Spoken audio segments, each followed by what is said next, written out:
público entonces va a depender para Keynes, ¿sí?, de una variable autónoma, ¿sí? Es decir, aquel gasto o aquella cantidad de dinero mínima indispensable que va a destinar el Estado, ¿sí?, a atender a la compra de bienes y servicios independientemente del nivel de recaudación que se tenga, ¿sí? Por ejemplo, cuando el Estado sí o sí tiene que cuidar alguna prioridad, por ejemplo, puede ser cuidar la defensa nacional o la seguridad interna del país, ¿sí? Si no, puede expandirse la actividad del delito, por ejemplo, ¿sí? O de la delincuencia. Entonces, por ejemplo, ese gasto mínimo indispensable que el Estado tiene que hacer en defensa es justamente un gasto necesario. Por ejemplo, por decirles algo, ¿no? Eso se llama, uno de los principios económicos del gasto público en finanzas se lo llama mínimo gasto. Por otro lado, entonces dice, por otro lado también podemos nosotros mencionar o hablar, por ejemplo, del ahorro que tiene el gobierno. ¿Cómo genera ese ahorro del gobierno?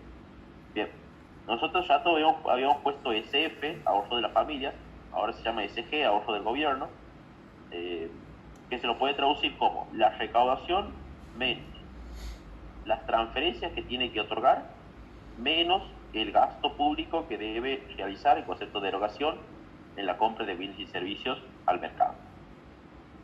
Entonces, claramente de aquí puede surgir un saldo, si ustedes quieren, positivo, ¿sí?, o negativo, ¿sí? Llámese un saldo positivo del ahorro, se llamará superávit presupuestario del gobierno.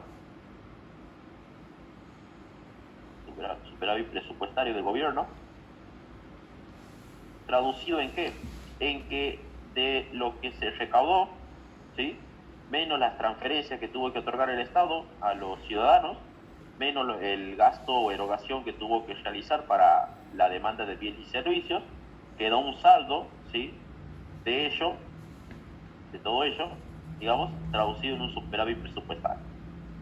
Caso contrario, si esa expresión de la recaudación menos las transferencias menos el gasto diera un resultado negativo, se llamaría déficit presupuestario del gobierno.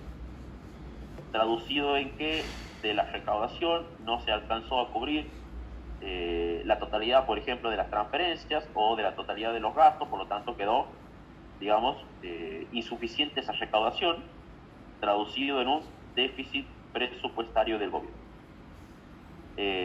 Entonces, a partir de eso se lo conoce al gasto público. Y con esto ya estamos terminando. Exportaciones netas se llamaría a la diferencia que va a existir entre la SECO menos la SIMPO, bueno, entre ventas y compras al resto del mundo, al comercio exterior.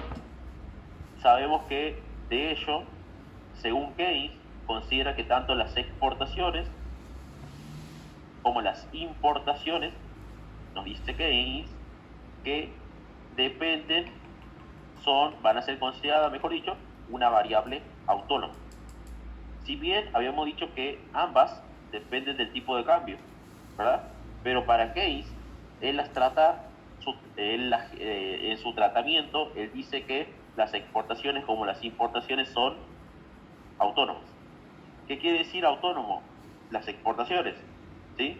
Al ser autónomas, vamos a hacer referencia que existe una cierta cantidad de pesos que se exportan a bienes y servicios, o sea, que se venden, y hay una cierta cantidad de pesos que se importa, o sea, que se compra, en bienes y servicios. Mínima e indispensable. Y podríamos decir que va a ser independiente del tipo de cambio, ¿sí? Eso quiere decir que algo sea autónomo, ¿sí? Que independientemente de la variable principal que se tenga, o sea, como esté esa variable principal, de todas maneras se realizan operaciones mínimas e indispensables de exportación, ¿sí?, o venta, y operaciones mínimas e indispensables de importación o compra. Podríamos decir que independientemente del tipo de cambio, ¿sí? Entonces, a partir de eso, Keynes las enuncia de esa manera. Dicho esto, ya habremos de haber analizado cada componente. Lo que se va a hacer mañana es agrupar todo eso, ¿sí? Agrupar todo eso, definir una letra, ya vamos a ver cómo se va a llamar, letra autónoma. De esa letra autónoma nosotros vamos a encontrar la función de demanda agregada, y ahí vamos a encontrar la ordenada del origen y la pendiente, para hacerla desplazar a esa demanda agregada o para hacerla rotar. Pregunta de examen: la rotación de la demanda agregada. A eso mañana vamos a ver.